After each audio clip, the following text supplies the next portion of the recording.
Jadi setelah 3 bulan gue nge-skip bahas semua Poco F, ternyata yang ini bisa buat gue balik lagi. Yes, ini namanya adalah Poco F7 guys. Alasannya kenapa gue nge-skip Poco F adalah karena gue ngerasa selama 3 tahun ini Poco F itu agak kurang berkembang. Soalnya jurusnya tuh selalu sama guys, kalau nggak jualan performa, prosesor, dan performa lagi. That's it, boring banget. Tapi yang ini setelah gue lihat detail speknya, gue ngerasa ini kayaknya punya potensi nih untuk jadi HP yang bener-bener cetar kayak Poco F7 dulu. Dan setelah sebulan lebih gue pakai HP ini setiap hari, sebenarnya pendapat gue tuh agak berubah-berubah ya guys ya. Tapi kali ini gue mau fixin nih, kira-kira HP ini masih worth it atau enggak setelah 1 bulan. Jadi langsung aja kita bahas guys ya si Poco F7.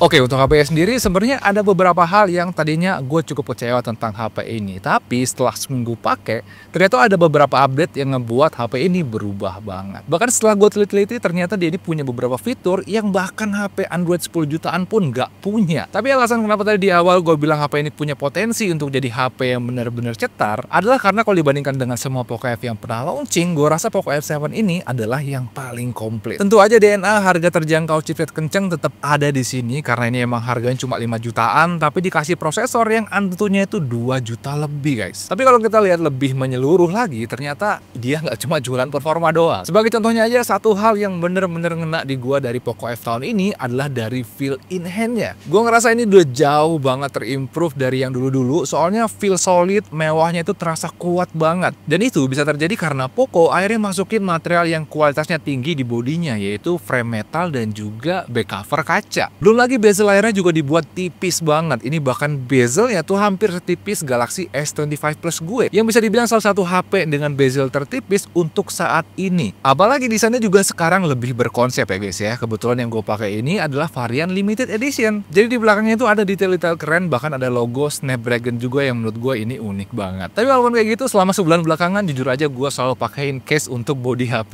ini. Soalnya back covernya ini gampang banget kotor dari minyak di tangan gue. Tapi untungnya di box penjualnya itu udah dikasih case bawaan yang kualitasnya itu tinggi, dan itu akhirnya malah buat gue jadi betah pakai HP ini dengan case bawaannya. Dan gue juga mention beberapa fitur yang biasanya kalian cariin tapi nggak ada di HP ini, yaitu dia belum support eSIM dan juga micro SD card slot, yang bagi gue pribadi sebenarnya nggak terlalu gue pikirin karena gue emang nggak pakai dua hal tadi. Apalagi lo dari itu sebenarnya overall gue rasa fitur HP ini udah terhitung super banget untuk kelas harganya. Apalagi sekarang dia juga udah IP68, yang jujur gue nggak expect itu ada di sini, karena itu ngebuat HP ini dari segi body beneran bisa deliver experience yang mendekati flagship dari body dan juga fiturnya. Dan itu ngebuat HP ini tuh jadi unggul banget dari sektor body di kelas harganya. Padahal dulu Poco F itu selalu kayak biasa aja atau bahkan kurang tuh di kelas harganya, tapi sekarang udah enggak. Paling satu hal yang sedikit mengganjal gue selama gue pakai HP ini selama sebulan adalah gue ngerasa bobotnya itu lebih berat kalau dibandingkan dengan flagship gue yang lain atau HP-HP gue yang lain. Tapi endingnya gue rela itu terjadi di HP ini karena trade off-nya bagus ya guys ya. Ternyata dia dapat baterai yang gede banget di 6500 mAh. Walaupun sebenarnya awalnya itu gue agak kecewa guys, dengan baterai segede ini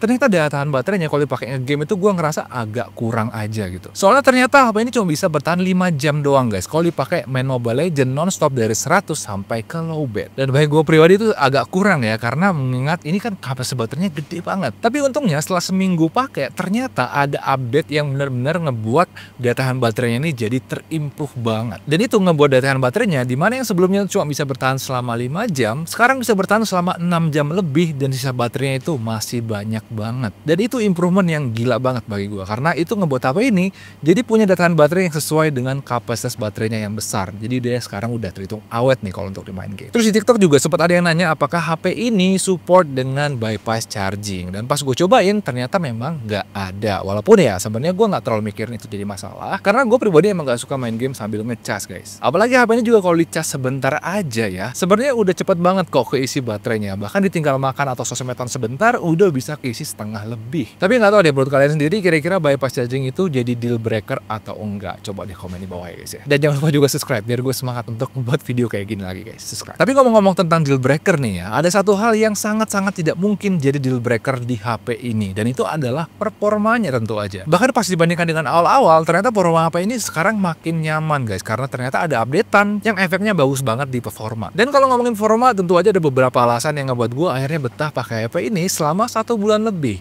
Dan alasan yang pertama itu tentu aja karena performa gamingnya benar-benar luar biasa. Ya kebetulan gue pribadi emang suka nge-push rank Mobile Legends sampai ke Mythic dan Glory. Dan ternyata performa HP ini udah mendekati Galaxy S25 Plus gue, karena dia emang udah bisa nih 120 FPS lancar di Mobile Legends. Bahkan dia juga katanya udah bisa 120 FPS di Genshin Impact yang bakal kita bahas nanti di ending ya guys ya. Ya walaupun sebenarnya kalau dibandingkan dengan S25 dia nggak bisa apple to apple, karena Galaxy S25 itu emang lebih adem prosesornya. Tapi gue rasa mendekati dengan Galaxy S25 aja itu udah terhitung bagus banget, karena ini harganya cuma sepertiganya guys. Dan yang kedua yang gue suka juga dari HP ini adalah ternyata storage-nya mantep ya. Walaupun harganya cuma segitu, kita langsung dikasih storage yang besar dengan teknologi yang setara flagship, yaitu storage 512 GB dan UFS 4.0. Kebetulan Galaxy S25 dan iPhone gue tuh emang nggak bisa diinstal game guys, karena storage-nya itu kecil dan udah habis oleh video yang gue pakai untuk konten. Jadi space-nya itu gue pakai untuk konten aja. Sedangkan di sini walaupun lebih murah, mau diinstal Genshin, Mobile Legends, PUBG dan lain-lain, sisa storage-nya itu masih banyak banget. Ini bahkan sisanya masih sekitar 80%. Dan yang ketiga adalah dari UI-nya. Jujur-jujuran belakangan gue emang lagi suka main-main dengan Xiaomi HyperOS. Karena dari looks dan fiturnya gue rasa mereka tuh udah kecap banget. Bahkan sekarang udah terhitung nyaman banget. Jadi gue sengaja ngikutin karena gue pengen tahu aja nih perkembangannya gimana. Siapa tahu kan ke depannya mereka malah jadi UI nomor 1 di Android. Nggak ada yang tahu. Oh ya, balik lagi ke update-nya. Setelah kemarin dapat software update, ternyata ada beberapa hal yang berubah dari segi performanya. Kayak yang pertama seperti yang gue bilang di awal, sekarang daya tahan baterainya jadi lebih bagus dan itu mantep banget. Dan yang kedua, kalau dulu gue main Mobile Legends sambil ngecas itu dia panas dan juga frame drop banget. Ternyata sekarang udah berubah guys, jauh lebih aman. Bahkan main Mobile Legends sambil ngecas pun cuma ngebuat bodinya bisa panas sampai 41 derajat di maksimalnya. Dan itu pun gue mainnya dalam kondisi AC mati ya. Kalau AC-nya gue hidupin, paling temperatur bodinya cuma ada di kisaran 30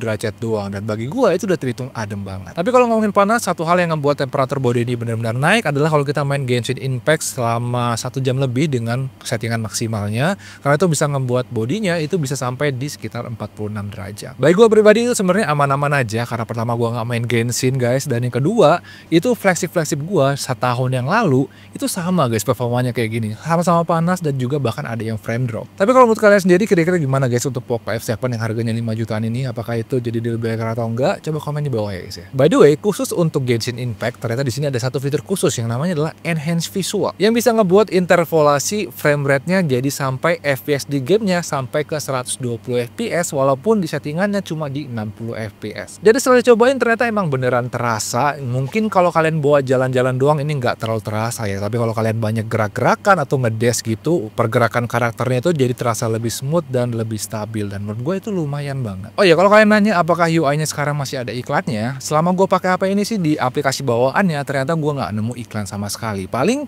iklannya itu cuma ada di bagian notifikasi yang bisa kita silent, jadi itu menurut gue aman aja. Dan walaupun ini bukan HP top tier-nya Xiaomi atau Poco karena harganya cuma di 5 jutaan, ternyata mereka juga kasih experience yang mirip dengan flagshipnya yaitu Xiaomi 15. Bahkan fitur AI-nya pun setara guys. Dan itu jarang terjadi di brand-brand lain, karena biasanya kalau udah ngomongin HP 5 jutaan dan 12 jutaan ke atas, itu pasti fitur AI-nya beda. Jadi ini good job banget untuk Xiaomi dan Poco. Bahkan surprisingly di sini juga ada satu fitur yang menurut gue tuh lebih bagus kalau dibandingkan dengan dua flagship atau dua daily driver gue yang tadi, yaitu adalah di sini ada Link to Mac. Dan serunya lagi, screen mirror dari Poco F7 ini gue ngerasa kayaknya lebih seru ya, karena pertama lihat view-nya jauh lebih gede kalau dibandingkan dengan yang iPhone punya, dan ini juga sebenarnya lebih tajam guys dibandingkan dengan yang ini. Dan yang serunya lagi, kita bisa pakai HP-nya, screen mirroring-nya itu tanpa harus nge-lock HP-nya terlebih dahulu. Kita bisa pakai kayak gini, sedangkan di iPhone kita harus lock HP-nya kayak gini guys. Kalau kita unlock, misalkan kita unlock kayak gini ya, kita unlock, screen mirror-nya bakal berhenti. Dan kita juga bisa kirim file dari Mac OS ini ke Poco F7 guys. Caranya kita klik aja di yang logo Poco F7 ini, nanti bakal muncul Finder seperti ini. Kita pilih filenya, misalkan kita pilih gambar ini untuk kita kirim. Kalian bisa lihat tuh langsung nyampe ya, cepet juga pengirimannya. Dan kita juga bisa ngirim file dari Poco F7 ke Mac OS. Caranya gampang banget, kita buka aja filenya yang mau kita kirim, kita tinggal pilih aja pilihan di sini namanya Xiaomi Share. Langsung aja kita pilih di sini ada pilihan ke Mac Mini ya. Jadi kalau kita zoom in, zoom out, kita lihat di sini langsung ada notifikasi udah nyampe. Jadi kalau kita klik, dia bakal muncul tuh gambarnya. Emang secepat itu guys. Ini menarik sih. Kalau buat user Mac ini berguna banget, soalnya nggak banyak yang bisa kayak gini. Bahkan Galaxy S25 gua aja nggak bisa guys. Jadi ini menarik banget nih, screen mirroring dari Xiaomi HyperOS. Jadi overall untuk performa, walaupun ya gue udah tahu dari awal lah ya Poco F itu pasti kenceng, tapi setelah dicobain langsung ternyata gue rasa ini udah di atas ekspektasi gue. Soalnya walaupun HP ini harganya di kisaran 5 jutaan, ternyata dia bisa deliver performa yang kayak HP 10 jutaan. Belum lagi storage-nya besar banget guys, plus UI-nya juga asik. Dan itu ngebuat gue ngerasa kalau Poco F7 ini fix banget jadi rajanya performa di kelas harga segitu. Tapi kalau kalian subscriber lama pasti bingung deh kenapa gue bisa suka pakai HP yang layar itu segede gaban kayak gini. Soalnya dari dulu gue selalu bilang kalau gue tuh nggak suka pakai HP yang layarnya tuh di atas 6,7 inch, nggak nyaman aja di tangan gue karena kegedean jadi susah banget untuk pengoperasiannya. Tapi di sini ternyata agak beda, mungkin karena bodinya itu lumayan tipis dan case-nya ini nyaman, akhirnya gue selama sebulan belakangan tuh nggak komplain apa-apa. Bahkan gue happy dengan layarnya, soalnya dengan layar segede ini malah ngebuat gaming experience-nya tuh jadi lebih nampol. Tapi di luar dari itu gue udah cukup happy dengan kualitas gambarnya dan nggak ada komplain apa-apa selama nonton-nonton di HP ini. Sedangkan untuk audionya gue rasa ini masih ya oke-oke aja sih, walaupun memang dia nggak senendang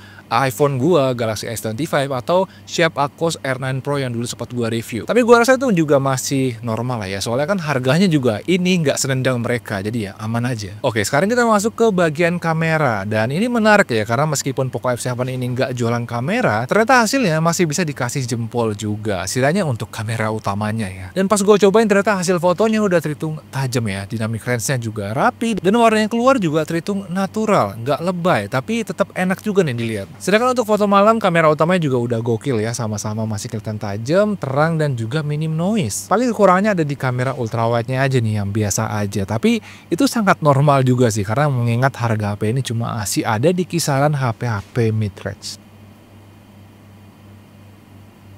Oke, jadi ini contoh video pakai Poco F7 yang bisa kalian lihat ini gimana hasilnya. Gue pakai efek bokeh. Kita akan bahas kamera depan, kamera belakang, efek bokeh, 4K zoom, autofocus dan lain-lain untuk videonya di Poco F7. Yuk, langsung aja. Untuk kamera depannya kira-kira kayak gini guys. Ini resolusi f2.8 30 fps. Banyak yang bilang kamera depannya ini kurang bagus, tapi menurut gua hasilnya oke-oke aja. Kalau bisa lihat gimana ini.